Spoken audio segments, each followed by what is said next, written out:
on yet or anything like that. I don't know about that. And then everything just shut down within days after the presentation. You know, it's pretty amazing when you think back on it. Yeah.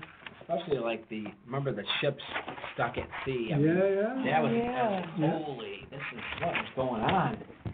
Keep those people at sea. I just I forgot remember, about that. you know, the 11th was the day they started to internationally talk about it. So, you know, me and my lunacy, the Saturday before everything shut down, I was at a meat raffle with 250 people. Nobody thought about masks. I mean, there was hand sanitizer around, and then Sunday went to New York Beer Project for St. Patty's Day. The place was empty, basically, with a van. There was like 10 other people with my wife, and then Monday everything shut down, so. Yeah. Anyway. And here we are, Mhm. a year later. Well, welcome, Mary, appreciate it. Glad you could come out and meet with the audit committee, so I'll turn it over to you. Okay, great. So I'll start with the blue covered part of the materials that I handed out. Financial statements for December 31st, 2020. First is the opinion letter. So it is an unmodified opinion, a clean opinion as it's called, which is the highest level you can get from an audit. The opinion letter also points out that we are performing this audit under government auditing standards as well, as is required under auditing standards for this type of entity. And then we have the balance sheet on page 3. Current assets are your cash and your capital assets, which a majority of which are the properties that you have for sale. So you can see cash is your largest balance sheet item, about 64% this year and last year of your total assets. Liabilities are minimal. Your accrued liabilities is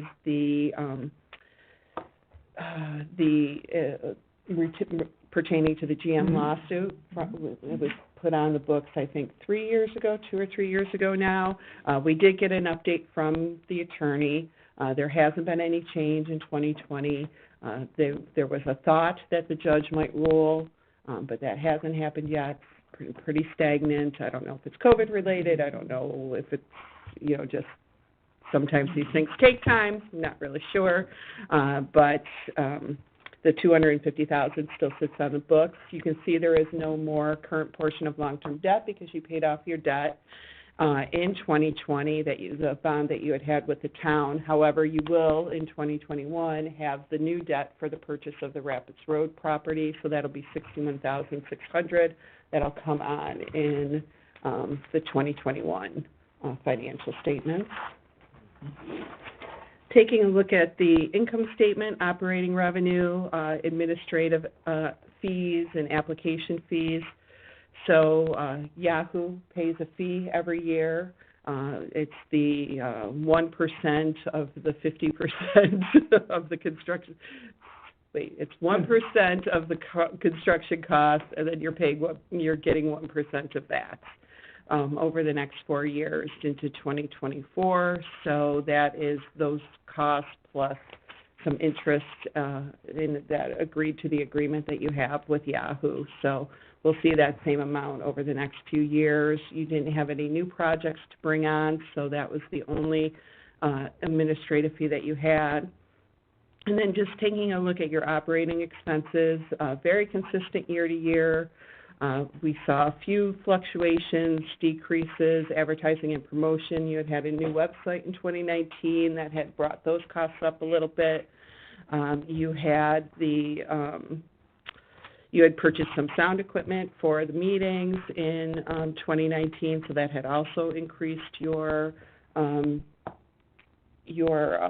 expenses that year. But then you had a few fluctuations. Legal and professional was a little bit higher. You had a survey that you did that's included in legal and professional. That was about $8,000, so that increased those costs. But overall, your expenses were very consistent for the most part to the prior year, and bringing us down to, after you add in your interest revenue, you basically broke even. You had about almost $600 of net income. So basically what you took in, you spent, which is probably exactly what your budget looked like. So you're definitely on point there. I did mention what thing you might see that's a little bit different from what you see monthly. For capital assets, you did purchase a copier. You're probably seeing that as an expense on your internal documents, but that was actually added to capital assets. So it'll be depreciated over 5 years. So you will see that the fact that that was an expense decreased your expenses. Does anybody have any questions on the numbers? Just a couple things to look at for the notes to the financial statements. We'll start on page 6. The first page is really just the nature of the organization and the significant accounting policies. I do talk about the tax incentives and how those application fees are calculated. And then you can see on page 7, there's a breakdown of the property and equipment, including the addition of the copier this year, and there was a little bit of depreciation on that.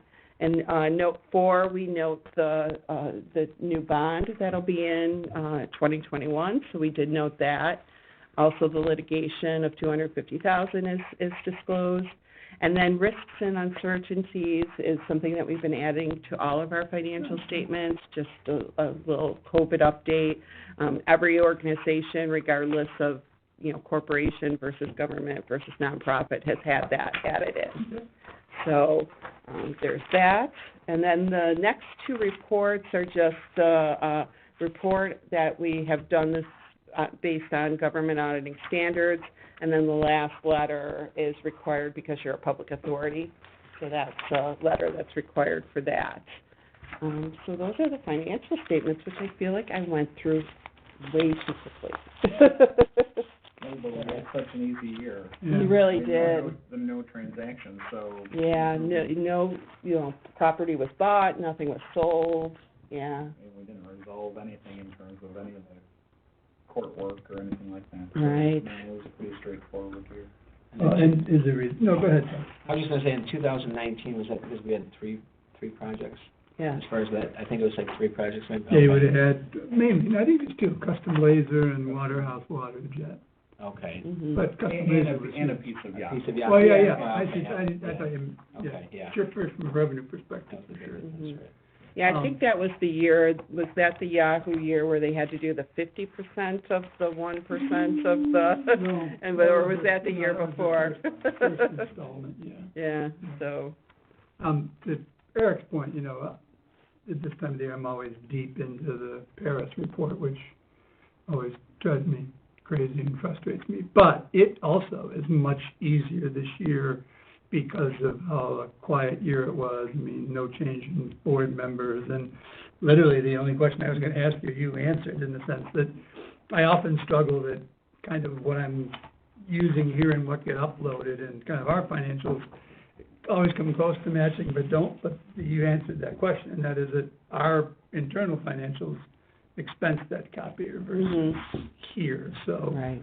if I ever get questions, who knows, I'll be able to answer that. But And one of the other differences you'll probably see is the debt payment is also shown as an expense on your internal, whereas it decreases the liability on the financial statements.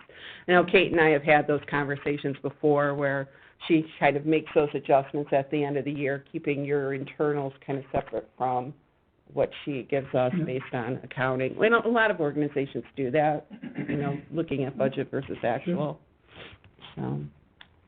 Mary, the only, this is such a silly little thing that I always point out, on our note for the long-term debt, I don't know if it matters to you for your records, it is simple interest at 1.5%. Oh, okay. We keep the calculation, we don't even have it as a normal amortization of a typical land purchase, so it's just simple interest, just like the last note we paid off was the same way. Okay, yep, I can note that. It just makes our actual accounting easier on our side, so that we don't screw up anything. That makes it easier for everyone, doesn't Right. it? note that. And then, the other two reports, so, the one that's stapled, communication with those charged with governance. Oh, did you have a question, by the way? Did I just talk over you? Were you about to have a No, you question? didn't, I Oh, just said okay. it was very efficient. Oh. Oh, okay, great. Communication with those charged with governance is one of the required reports that we have, and basically it just talks. There were no new accounting policies that had to be implemented this year, so that made things easier. There are estimates within the financial statements, depreciation being one of them, so we note that. The more important footnote disclosures include the disclosure about COVID, a property available for sale in Note 3, and then the note about the litigation, and just, that liability has been recorded. We didn't have any material changes or journal entries that we had to make. I'm not even sure that we even really had to make any journal entries other than I think the depreciation on the copier, which was very small. So there were no issues there. We didn't have any disagreements with management or any difficulties in performing the audit. If we had any of those issues, we would have already reached out to you. And then management has provided to us a management representation letter in February, which we require before we can finalize the financial statements, which we have done. And then the management letter just has some recommendations. They're consistent with last year. Such a small entity, sometimes there are segregation of duties issues. So just a reminder to the audit committee and to the board that any reviewing that you're doing, any approving of invoices, looking at those budget to actual numbers and, looking at who you're paying and vendors that are coming in, just to make sure that, there isn't any fraud or there isn't any, misappropriation of assets. We don't have any, didn't find anything, and we really don't have any concerns in that area, but just something to keep in mind. So yeah, no real huge recommendations, just kind of keep doing what you're doing. Tom, Eric, the $250,000 for the accrued liability on the litigation, Mm-hmm. what is the makeup of that? I understand the purpose of accruing the liability, but I'm just curious as to the number $250,000. Is that estimated litigation expense? Is that estimated settlement expense? No, Is that... because if we lose the suit, the loss will strictly be that it's deemed that we didn't pay enough for the land, Okay. so that we'll owe GM the balance of whatever the court deems that land should have been sold at. I don't recall, if we did the math and sat there and said, geez, worst case, it's X dollars an acre, we think, or whether we just kind of said... Actually, I think Lumsden helped us Yeah, develop the number. Okay.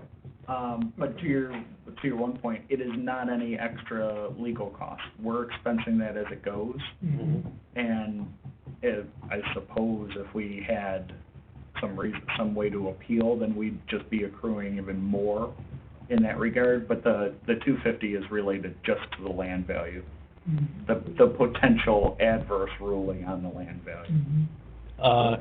In the litigation, is there, and again, I'm just thinking out loud right now, maybe this isn't the forum for it, but is there any thought to just fast-tracking a lowball settlement offer? It's funny to sort of ask it like that, because our lowball number is what we paid.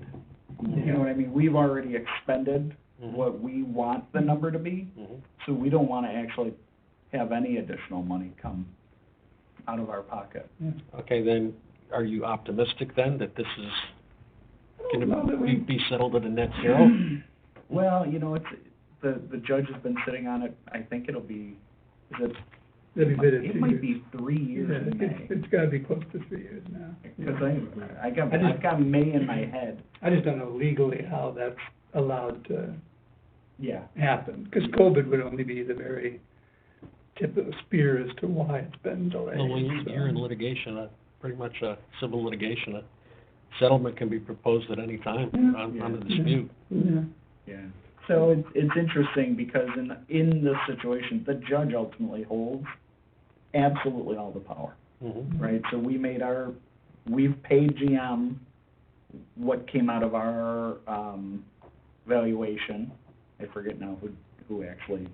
We had, Gar or somebody came and did do an industrial land appraisal. So the require in the eminent domain proceedings is that you have to pay what the assessment is, right? The assumed valuation. That's the only way the whole process works. So then within that whole procedure, the other party can sue you for an underpayment. But the judge is completely the sole arbiter of this in terms of creating that value out of thin air. I think the thing that is the issue for us is that subsequent to that lowball offer is when things like the disadvantageous ruling on the extent of wetland and some other things came to light that caused us to sit there and think, well, hell, maybe even the lowball offer was too much. But that's post eminent domain time, it wasn't allowed to be brought into the We can't case. use it for our benefit at all. Yeah, Yeah. It's a strange situation all in all. for sure. Okay.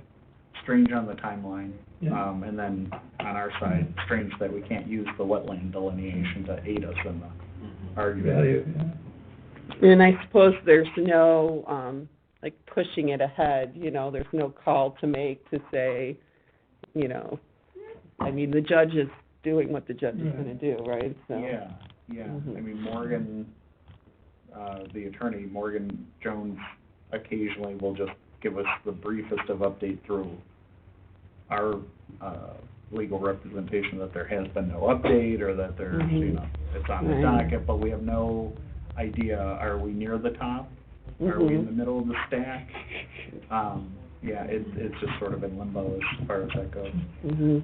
I just throw it out there, that with the point of time that we're in our society right now, there may be numerous motivations, Yeah. whether it be the court, whether it be GM, whether it be the IDA. There may be numerous motivations right now to just get the thing off the docket and settled. Yeah. I have one question for you, given my anxiety about uploading these, are you gonna make that change in the footnote? I wasn't planning on it just 'cause we Okay. finalized it. Yeah. That's okay. That's fine. And I don't think it needs to be, I just wanted. Yeah, I can make a note internally on the document that we have, 'cause we have an amortization schedule and all of that, so I could do that, yeah. And I did email you PDF, Yeah, so, that's perfect, great. so you'll have all Yeah, those that's for good. your uploading. Make it a lot easier than stripping the, Yes, yeah, nobody wants that. And then you had wanted some Yeah. additional copies, so those are there too. excellent, Yeah, great, great, appreciate it. no problem, thank you guys. When's your town presentation? Oh, we haven't even started the audit for the Oh, town yet, okay. so, yeah, I don't know when that'll be scheduled, but, Okay. I was out, I was hanging out in the court building yesterday, so we're getting started to do some things, chatting with Kate, Oh, okay. so. Yeah, let me. Well, it's a million times more complicated than, this is the first year I kind of paid attention just to the town's budgeting process, like all the Uh-huh. different accounts, and it's just Yep, silly. yeah, all the adjustments that have to be made through the year, you know, just, you never Municipal know. audits will be fun next year with all the cash pouring into these governments and what they're gonna choose to do with all that cash. It'll be Yep. interesting to, Yeah, we're anticipating, so, the CARES Act money is federal money. And if you receive, if you're an entity that receives over $750,000 in federal Yeah. funds, you're required to have what's called a single audit. So, for instance, we have school districts that are just, you know, a small school district might be just under that, you know, with all their, special education and Title I, they might get like 600,000. Well, now if they get CARES Act money, it's probably gonna bump them up, so it's gonna be more work and added expense and all those things, but, yeah, it's interesting. okay. So, well, thank you very much, everyone. Thank you. Enjoy Thanks for what I'm assuming is gonna be another nice day. Really good until the little bit of rain, so. Okay, good to watch it. Thank you, Mary. All right, have a nice Thanks, day, bye. take care.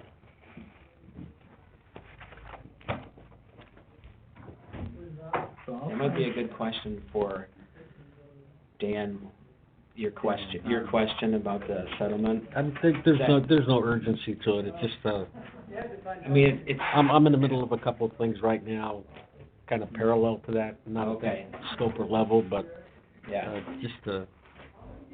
the environment seems ripe for settlement right now. Everybody's looking to, I gotta say, like, and, you know, none of us have any power to do anything. I don't understand how on earth a judge can keep it on his docket like this.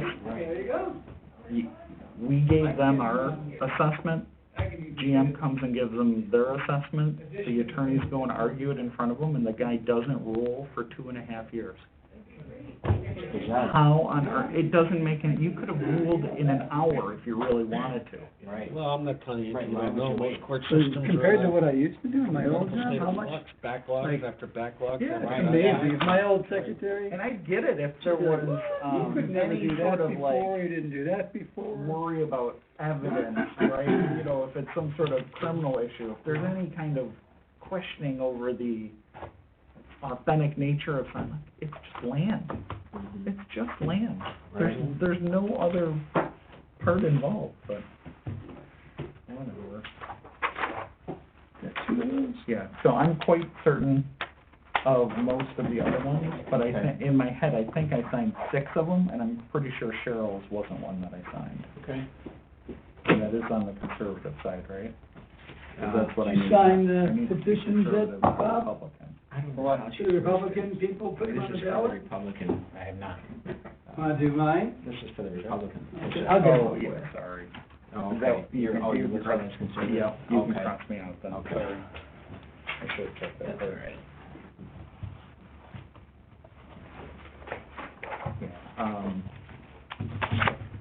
Joanna Marble always gets me Oh, okay. crying. Yeah, there's not a whole lot of people listed on the, conservative, as many people. Yeah. Hit up Bob before you ask me. Okay. I was eyeballing them. So I think there's like 7 of them. There's, Fabiano for judge and the other woman for family court judge. This is just the, She's for the SAFE Act, you know. really? Yes, I'm not signing that one. That's okay, that's fine. This is not people running for office, these are just all the representatives from the county committee. Coroner, I don't think I ever passed a coroner petition before. Right. Collins is He legislature. was a coroner for years. He used to work with me Yeah. at, Kenny Harrison. Leaderhouse? Ken Yeah, Leaderhouse. yeah. He'd be, all of a sudden he'd, gotta There you go. Yeah. He always tells me my father was the one that gave him that ability to do it. Anyway, here's all the town folks. Okay, yeah. Supervisor, clerk, council, and highway, and then Cheryl is town judge, so, yeah, feel free to, need a pen? I got one in my jacket. Yeah, feel free to skip that one. Yeah, I think the judges in general are just getting to be way more complicated, like even Right. Ottaviano being picked over that Benedict, and I don't know the Benedict guy, but he's certainly Right. way more 11th, experienced than Right. John. And I like John, but I don't know. Yeah, John's been connected at the city level forever, so. Okay.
you go.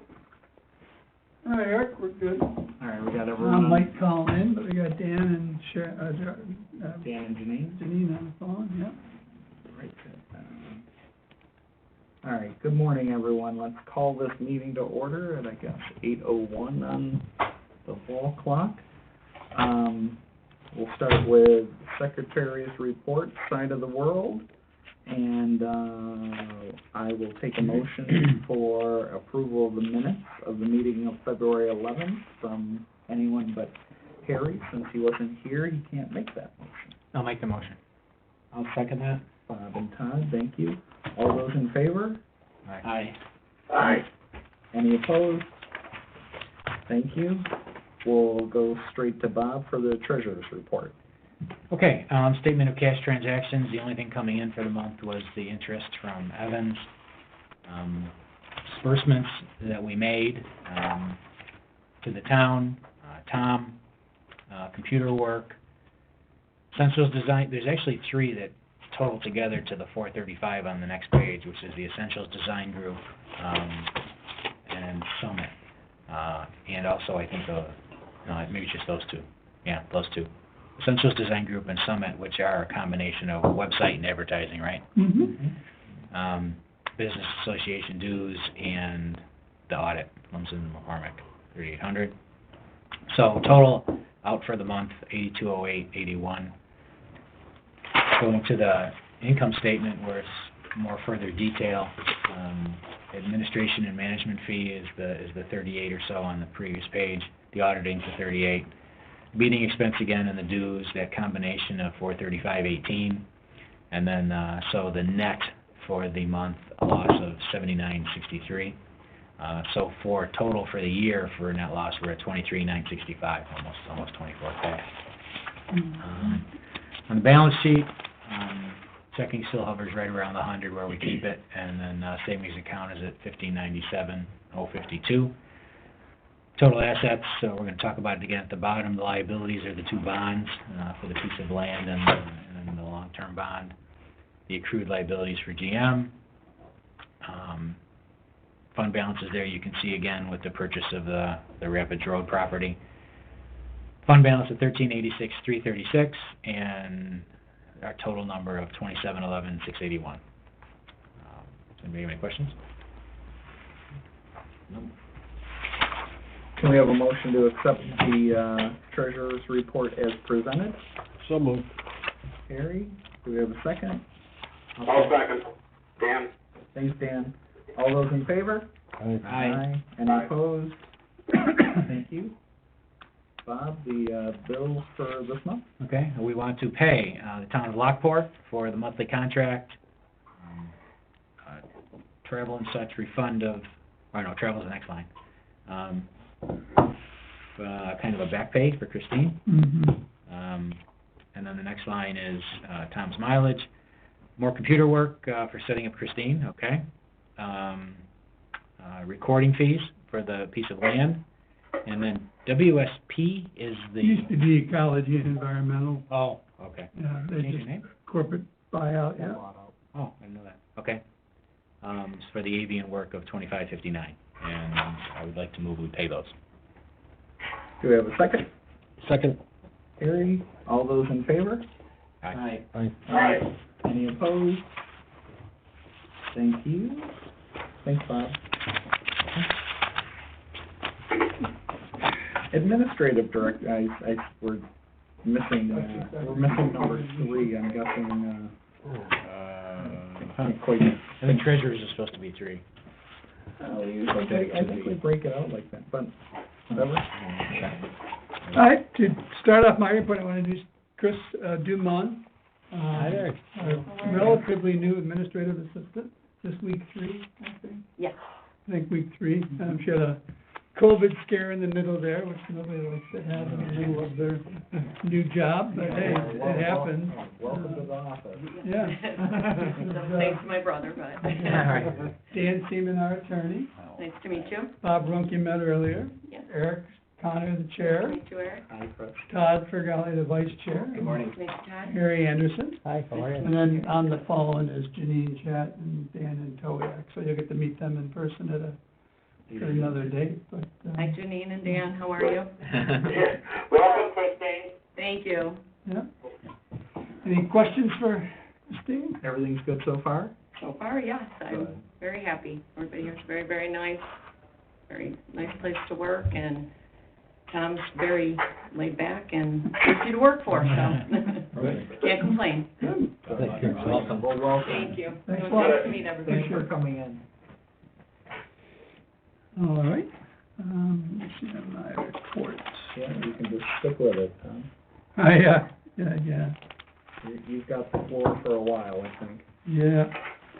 On my report, you have the monthly one, but I would just say that I put in your packet a relatively simple, but I hope interesting, in-demand kind of skills survey. I mean, I think I've often just in general been a little bit concerned that a lot of the businesses we support don't pay as much attention to recruitment and onboarding and what kind of sort of HR recruitment issues are they really up against. I think a lot of them just keep doing the same thing and kind of hope it works, if you will.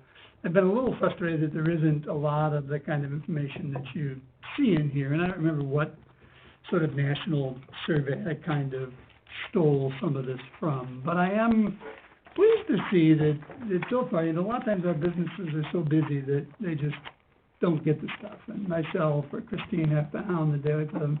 I've already gotten 7 or 8 of these back, and that's not been that long of a time. I've not begun to take a look at them. I'll have Chris put together conglomeration of those once they're done. But I'm curious mainly is what are they typically seeing are those main reasons that they can't fill those jobs that they have available. And then I'm probably most interested in, and I'd seen some other surveys the other day of, when they're finding deficits in the folks that they're trying to hire, or even in folks they end up hiring, what are some of those more substantive deficits? I'll certainly share this with the Niagara County, employment and training group, and maybe even, Orleans, Niagara, BOCES, and so on. It's interesting, it was a national blog the other day that had kind of coming at it from the same perspective, and certainly some of the things you see, whether it's basic IT skills, some basic numerical skills, and then some skill-specific shortages seem to be popping up. But, I'll be anxious to see how it comes, and, the future board meeting, I'll bring the summary report in for everybody to take a look at. Tom, something was done on the skill side out to them a couple years ago, making them aware of what Niagara County offered. Right, yeah. Do we have the little bit of background from what we did then, 2 or 3 years ago, and we could maybe even compare it I'll take a to see if any of them have sort of closed the gap of what their failure is, so to speak, like where they're missing out on people? Yeah, let me check that. We certainly have a Niagara County Employment and Training file, so let me check it. But I'm anxious to see how it goes. I'll follow this. As I mentioned, March is always kind of the main Paris month. Maybe it's been offered in the past, but it was timely for Chris and myself to sit through a Paris training webinar. I eat my words in the sense that it actually was well done and efficient and, not the typical state government kind of entity. I had not previously been aware of a Q&A website. I actually have since, in the midst of this filling out, sent them a question that was pretty much timely answered. It was kind of funny, it was 2 questions. They answered the first one. The other one, and I'm having a problem with this, was like, we're not going to answer this for you, because if you look on page 17 of the handbook, it's answered for you, so go look it up there, which I'm fine with. I just found it humorous, but it was more than answered my question. So, that was timely. I would think maybe even as early as tomorrow, if we're successful in uploading it, it will go in, and then we'll wait and see how long it takes for them to certify it. Nothing really of note in it. You know, we've got the 2 or 3 businesses that have kind of took a step back job-wise from a COVID perspective. Both Spring Lake and, actually it's a year late, the original Contracts Unlimited come off the report and end up in a completed project section, so that was really probably the only substantive piece, if you will. If you recall, over the last year or so, the main vendor for did our biannual brush hogging had really increased their charges fairly significantly. So Chris has recently sent out a simple RFP to 5 vendors. I did notice on the phone this morning there was a call from one looking for some clarification. So we'll eventually bring you back the result of that RFP, if I can call it that, and see if it's ends up being the same vendor or whether we make a change or not. Invest Buffalo Niagara, along with Niagara County, did a virtual program kind of on what ironically Eric just talked about, kind of their various training and employment assistance. And then Invest and NYPA did a virtual session on Recharge New York. Again, I thought that was going to be somewhat, rudimentary, but having said that, there was a couple key pieces of information, most notably even things like recarpeting your building and new office equipment and HVAC changes could qualify folks for Recharge New York dollars. Now, I think that's still somewhat of a stretch when you get into the scoring, but nonetheless, I did resubmit the Recharge New York information and highlighted some of those minor changes to all of our businesses and offered our assistance in connecting them to NYPA if they think they're in a position to do some things. A lot of you know that Bob Confer of Confer Plastics, he's often in the Union Sun and Journal. Invest kind of had him as sort of the poster boy for support of a business in New York and one who uses Recharge New York, maybe times 2, I'm not really sure, but what an awesome spokesman for doing business in New York and taking advantage of the programs, and he was by far the highlight of that, so they should nominate him as like chief spokesperson of the year, if you will.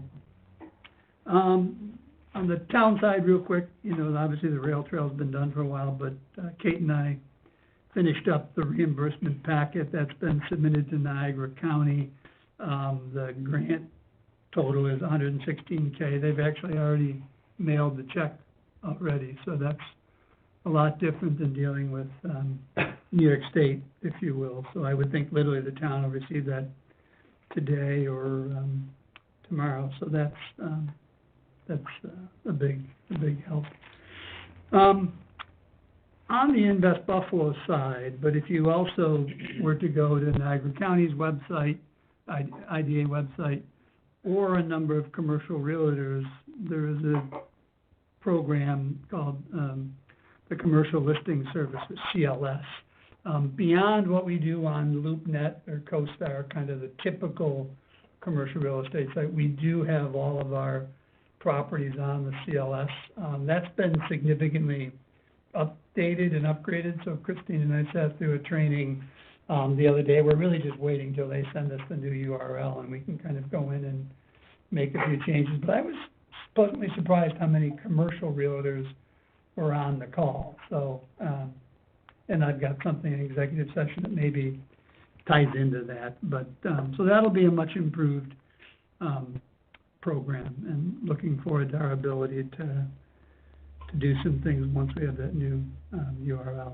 I think the only other 2 quick things. One is I am assisting the town in their kind of website redesign process.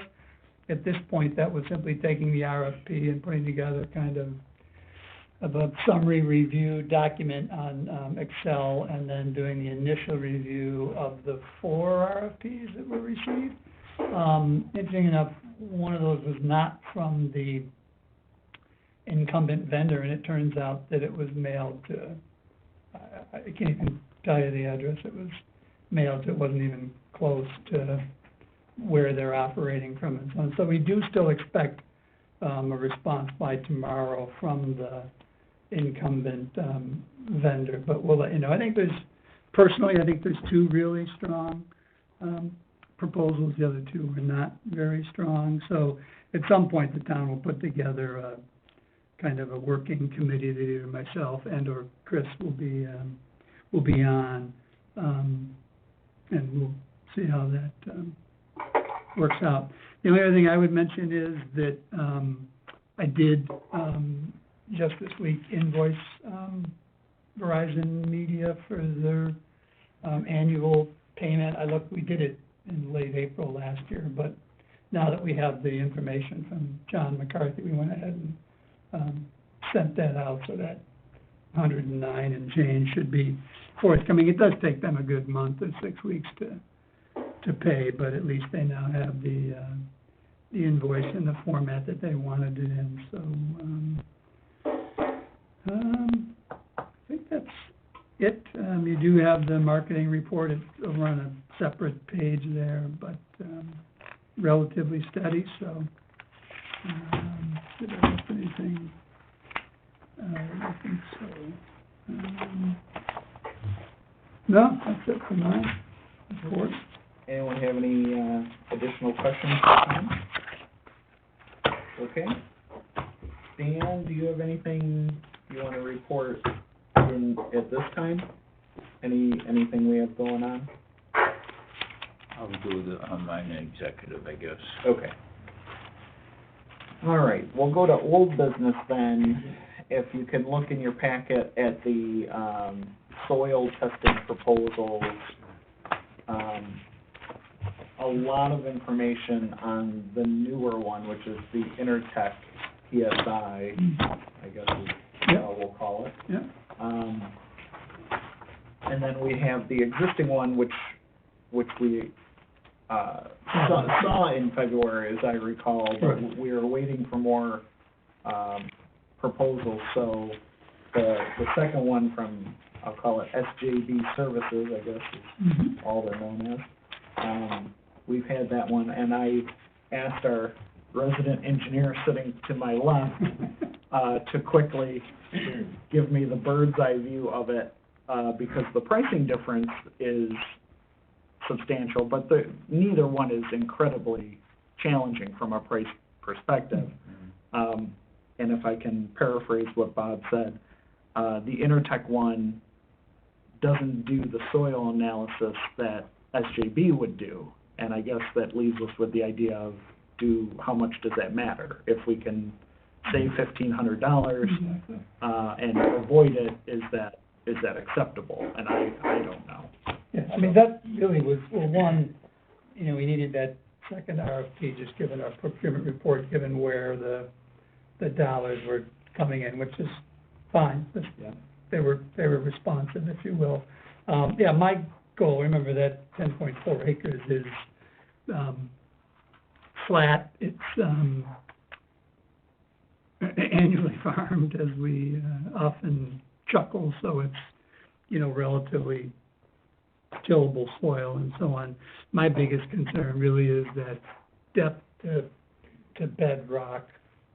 We talked a lot about Project Jammin, wondering about that, which I can give you a little bit of update later on. But and again, I think the only other difference is, other than what Bob pointed out, is PSI for some reason felt 2 bores per acre for a total of 20 made more sense than SJB's 11 bores, or 1 per acre. And again, I have no idea how variable that depth will be, but I suppose I slightly favor PSI, just given what Eric said in terms of expense savings. But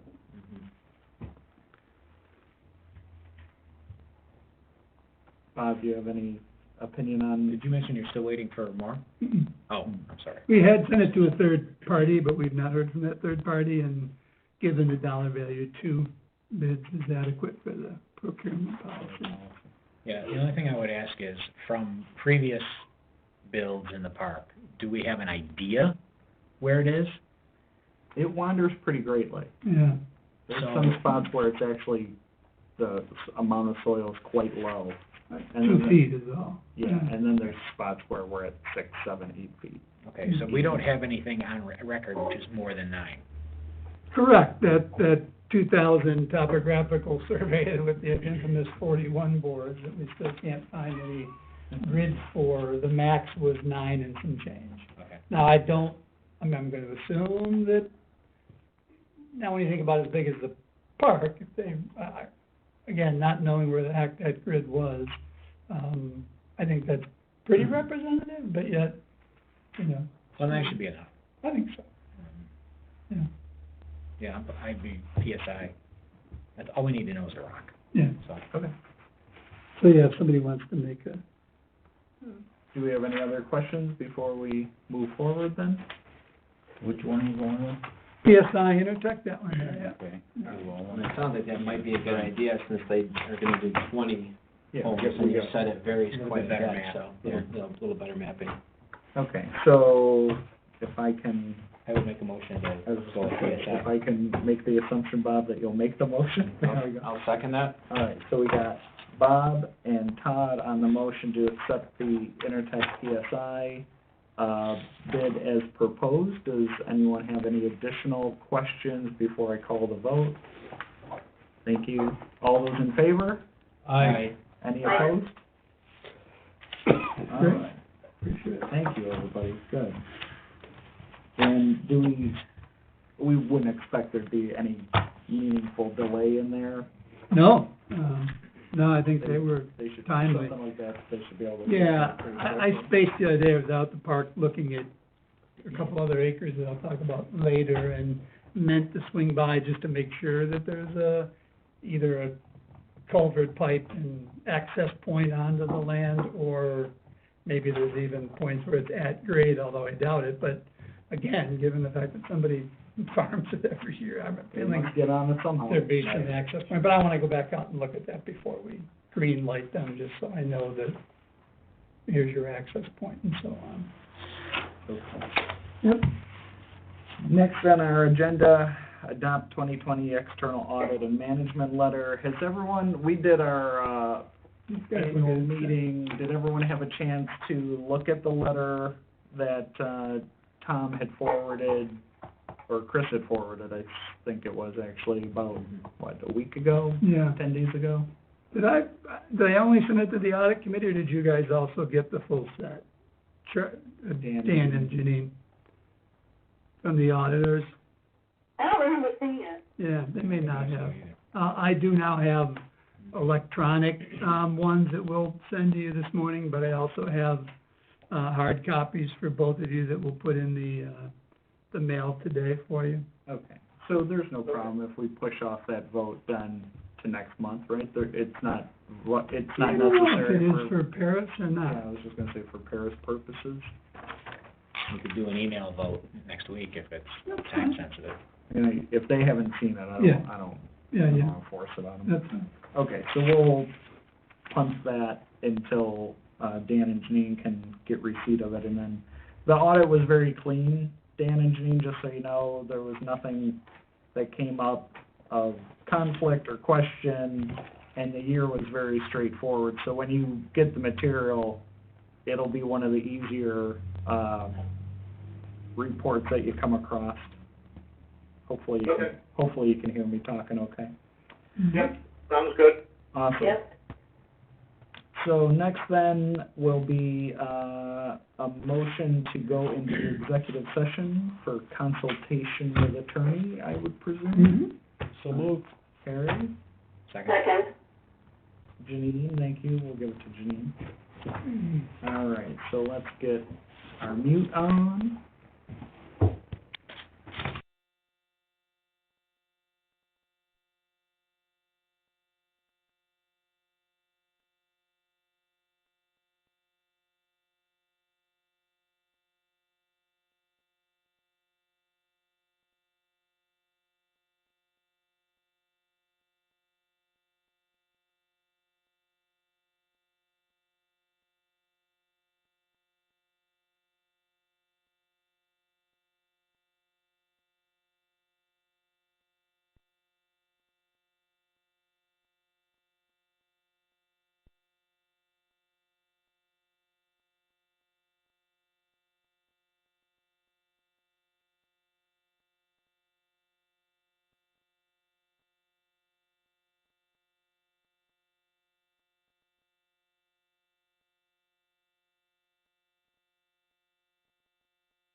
Okay.